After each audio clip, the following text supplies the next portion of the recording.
Welcome to another episode of Inside the Line, Real Stories by Real Cops. And I want to do a little bit of business before we start. Our website is insidetheline.org, and our email, and I'm going to give this to you again in a couple minutes, is realstoriesbyrealcops@gmail.com. I'm Dave Rattigan. Across from me is Dale Lawrence, retired police officer. We were talking just before we got on the air. I think you're probably right, but we were talking and you were saying that our audience is one that supports cops. And yes, one that supports cops and one that probably enjoys inside stories that cops have to tell that you're not going to see in the newspaper. You don't think that this is all right? So it's people who like stories that cops tell. If you hate cops, you're not going to listen to us.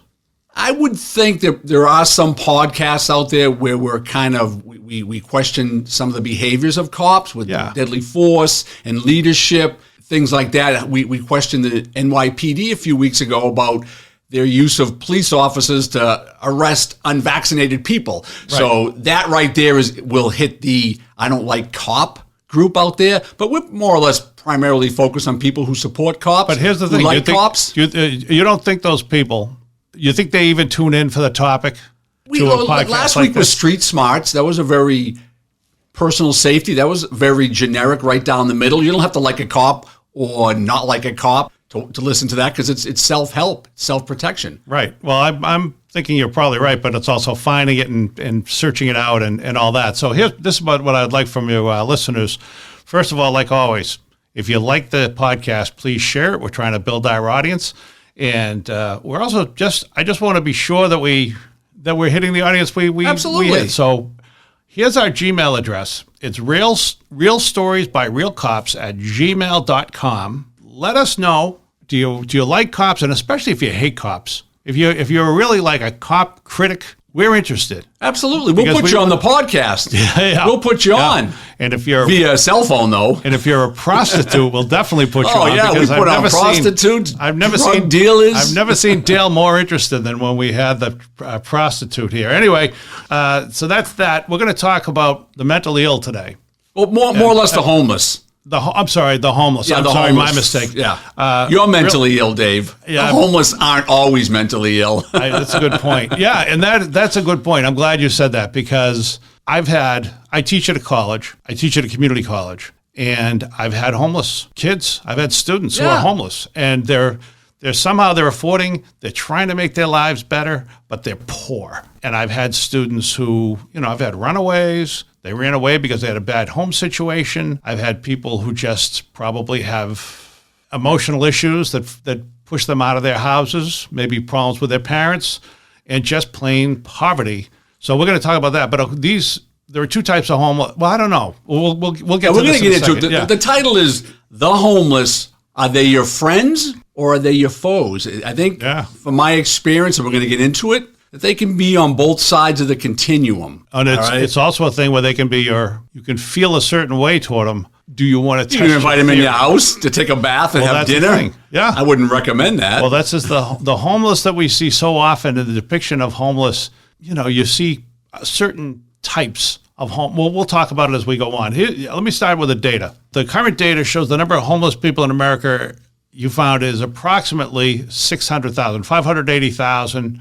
100,000 of those are under the age of 18, which is disturbing. Well, it is because we're going to get into that because those are the ones that'll get exploited on the street, especially young girls. And we're in Massachusetts, so we're not one of the top four, but the top four are California with 151,278, New York with 92,091, Florida 28,328. When I lived down in Florida, I could never understand why any homeless person wouldn't just move to Florida. Oh, yeah. Why would you want to freeze when you hit? Well, if you go to Texas, is around 25,000. If you look at those states, obviously California and Texas are the two largest states, so obviously their population will be bigger. But if you look at Florida, Texas, and California, those are all warm states. And guess what? Also, those states they're inviting the homeless because homeless people will come if you provide them with housing, medical care,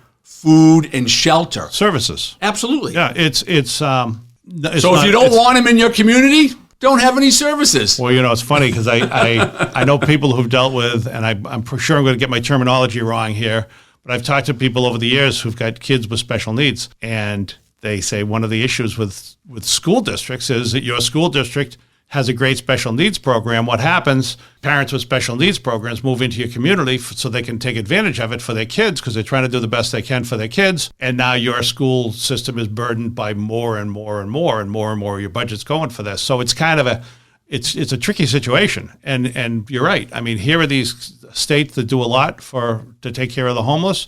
And the result is they get more homeless people. And then you get the homeless crime. You have the mental health problems, which we're going to get into. So like I said, it's one or the other. You can't have both with that type of a population. And there are a lot of different causes of homelessness. There's lack of a lot of it's related to poverty. Unemployment, poverty, low wages. You'll occasionally find a homeless person who's got a job, but the money they make is so little, they can't afford something. Especially on the East Coast here. Yeah. Housing, you want to buy a house, $600,000. You want an apartment for rent, $2,000. A small little studio apartment in an area where a lot of people are living, you might be able to get $900. And still, you don't want to be a landlord. Absolutely. Oh, me? Yeah. I used to be a landlord. Were you? Okay. Yeah, no one paid the rent. Yeah, that's really nobody paid the rent. I was a very bad judge of character back in the day. I had one of my friend's dads was a landlord, and I pretty much didn't ever want to do that. And I've noticed this. I don't think in rental housing anywhere, I do not think that there is a toilet that breaks any time other than Christmas Eve or Easter. So if we're looking at causes, we're looking at lack of affordable housing, unemployment, poverty, low wages, racial inequality. Homelessness is 3 times greater for minorities. Well, you'll see that because you'll see in a lot of communities. Let's go for Baltimore example. It's a hellhole. It's a very poor city. Yep. So if you have homeless people in your city, you're not going to have any funds allocated to help them. Right. So the poorer the city in the minority areas, and if you're homeless, there's going to be no help for you. In contrast to that, if you're out in California, very wealthy community, and if you're homeless, you got 3 huts and a cot, baby.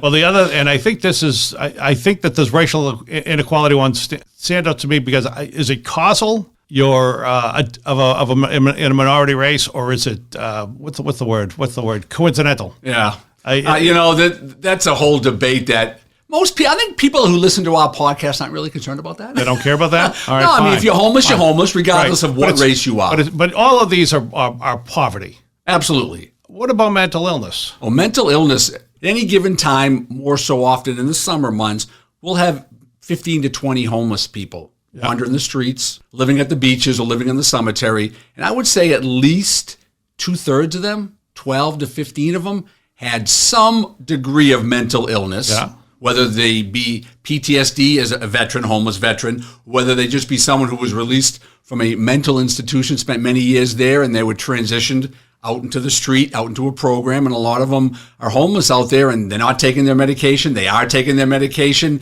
Some days they're good, some days they're not. Very unpredictable. My experience, it was 2/3 in the community I worked, and to be honest with you, I think most of the communities on the North Shore, outside of Boston, Massachusetts, if there's a homeless population, 1/2 to 2/3 of them are going to have some form of mental illness, whether it be bipolar, schizophrenia. Then you're going to get into the drug and the alcohol issues, which is pretty much all of them. I'm going to say pretty much every one of them that I've ever met. I'm not talking about, okay, I get it. You're saying in your experience. I mean, the family gets displaced because the husband's beating the wife, so she takes the kids. She can't get into a shelter. She winds up that would be a little bit different. The homeless population that I have most sympathy for would be a domestic violence situation where a lady and a couple of her kids have to leave an abusive relationship, and they're living in their car by the beach, or they're living in their car in the cemetery across from where I used to live. And you see them, and they don't have drug and alcohol issues. They don't have mental health issues. But they got nowhere to go. They have nowhere to go. Yeah. Maybe they're too proud to ask for help, so they're living in their car, and their kids are going to school, and you may have a kid like that in your class. Yeah. Professor? Well, I think the kids that I have are usually father beats them. They leave. Issues with their parents, they leave, things like that. So not always drug and alcohol, but basically, and again, homeless can be so many things. Homeless can be living on your friend's couch. If any minute now, I could wind up sleeping on your couch here. Yeah. and I'll be homeless. But I think the homeless we're more focusing on are the ones that you see on a Yes. daily, We're talking about at the railroad station, at the bus station, at the substation, at the at the substation, in front of the subway, waiting for a free lunch when you go in. Right. Yeah, I was gonna say, I walked. I'm losing all kinds of weight. Mental health, veterans with PTSD, drug and alcohol, domestic violence.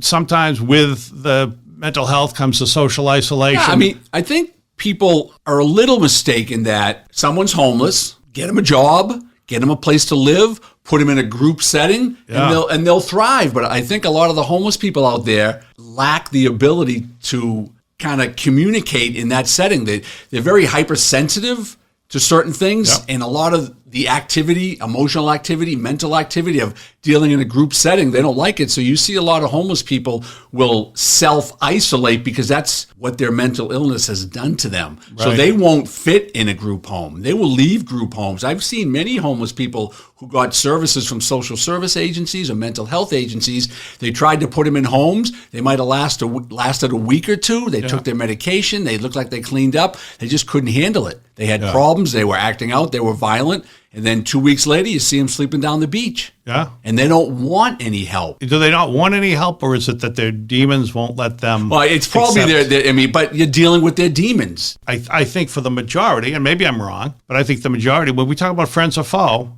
when we're talking about foe, we're talking about somebody who's mentally ill and they're off their meds, if they were on meds, and now they're on the street and they're dangerous. They're very unpredictable because and volatile. It's kind of weird as a cop how we usually, when we look at the homeless people, we can usually tell a homeless person who has mental health issues and is taking his or her medication. A lot of those medications will bloat them. They'll put 30 or 40 pounds on, and they'll be very lethargic looking, like they're sleepwalking. That's why I don't take them. And to be honest with you, when they look that way, they usually don't act out because the medication is suppressing any type of violence that they may have in them. Okay. But you see them a month later, and the guy was 240 a month ago. Now he's 180. He's not taking his meds. He's looking real crazy. He's all more disheveled than he was. He has those crazy eyes, and that's when they act out. A good street cop can pick out a homeless person and usually tell if their tendency to violence is either very acute at the moment or it's kind of suppressed by the drugs that they're on. I think when you talk to cops, the two things that you hear the most, and this is across communities, maybe not in the wealthy suburbs, but in the middle-class suburbs, to any place with services, any place with an area of fairly dense population seems to attract the homeless. I think so. I think when you talk to cops, they'll say there are two issues that they have to deal with that they don't like to deal with, and one is mental illness, and then the other one is the domestics, which we talked about before. Absolutely. And that's the worst. So you've got a situation where if somebody is off their meds and they are feeling aggressive or threatened or whatever they're feeling, or maybe they're delusional. My sister once was going to work years ago in Boston, and she's on her way to work, and a homeless guy came up to her and just shoved her aggressively and didn't know where it came from. And, of course, the reason is you don't know is because the guy's nuts. Yeah, we're going to get into homeless as victimizers, but before that, we're going to talk about homeless as victims. Oh, this is sad. This is sad.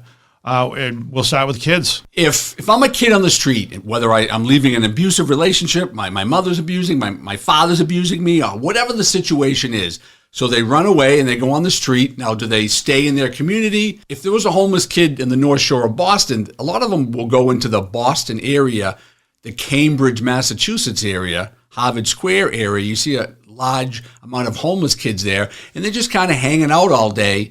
And if they're a young girl or a young boy, if I'm a pimp or I'm someone in the sex industry or in the drug industry and I see those kids there, am I not going to try to manipulate them into either doing drugs, selling drugs, or even worse than that, into some sort of a pornography type business or the sex trade? Those kids are very high risk of being manipulated into that lifestyle. Let's say this. I know a woman. She was in the situation where her brother was basically being beaten. So she and the brother basically ran away. And she